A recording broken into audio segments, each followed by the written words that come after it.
রাজ্যের প্রত্যেক বিধানসভা এলাকায় ধান সংগ্রহ কেন্দ্র স্থাপনের পরিকল্পনা নিয়েছে সরকার। এখন থেকে কৃষকরা সরাসরি তাদের ধান বিক্রয় করতে পারবে সরকারকে। সরকার ধানের এমএসপি বা ন্যূনতম সহায়ক মূল্য প্রতি কুইন্টালে এবছর 2300 টাকা পর্যন্ত বৃদ্ধি করেছে বলে হাইলাকান্দিতে উপস্থিত হয়ে জানালেন মন্ত্রী কৌশিক রায়।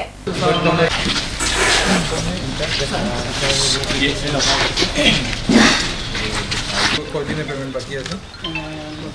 পরশু পেমেন্টটা বাকি আছে, এটা আজকে ठीक है सर, कोई तो ये नहीं है अभी सर एक्चुअल में हमारे पास 500 क्विंटल है, 300 क्विंटल आज तक तो हमारा पर डे एवरेज 200 क्विंटल चल रहा है सर।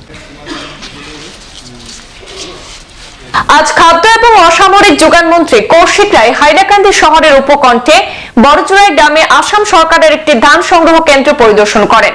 সেই কেন্দ্রে হাইলাকান্দি কৃষকরা ন্যূনতম সহায়ক মূল্য অর্থাৎ এমএসপিতে সেখানে উৎপাদিত ধান বিক্রি করতে পারবেন বলে জানিয়েছেন। সরকার ধানের এমএসপি বা ন্যূনতম সহায়ক মূল্য প্রতি কুইন্টালে এবছর 2300 টাকা পর্যন্ত বৃদ্ধি করেছে। এই উপলক্ষে অনুষ্ঠিত সভায় জেলা কমিশনার এনএইচ গৌতম, যুব মোর্চার জেলা সভাপতি মিলন দাস প্রমুখরা উপস্থিত ছিলেন। অনুষ্ঠানে বক্তব্য রাখতে গিয়ে মন্ত্রী কৌশিক রায় জানিয়েছেন যে সরকার প্রত্যেকটি বিধানসভা এলাকার জন্য ধান সংগ্রহ কেন্দ্র স্থাপনের পরিকল্পনা নিয়েছে, যাতে কৃষকদের থেকে সরাসরি ধান সংগ্রহ করা যায়।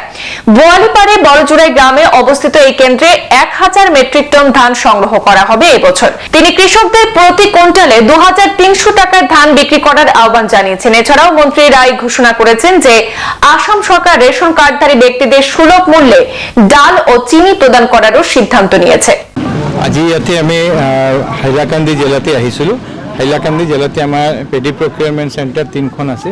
তাৰ মাজতে এখন এইটো আমাৰ ডিপাৰ্টমেণ্টৰ পৰা চলি আছে, এইটো বোৱালিপাৰ যিটো এইটো আমি ভিজিট কৰিলোঁ। ইয়াতে টাৰ্গেট 1000 মেট্ৰিক টনৰ আছে। যোৱাবাৰো আমি এইটো এচিভ কৰিছোঁ।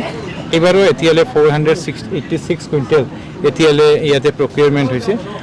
আমি মানে আশাবাদী যে ইয়াতে যে টাৰ্গেটতকৈ বেছি হ'ব।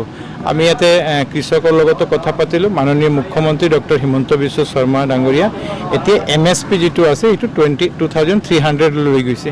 এইকাৰণে আজি বজাৰত যি মূল্য আছে তাতকৈ অধিক মূল্য আজি চৰকাৰৰ ফালৰ পৰা আমাৰ কৃষকে পাই আছে। সেইকাৰণে আৰু কৃষকে দুদিনৰ ভিতৰত তেওঁৰ একাউণ্টে যে তেওঁলোকৰ যে পাওনা আছে পাওনাটো তাতে সোমাই আছে।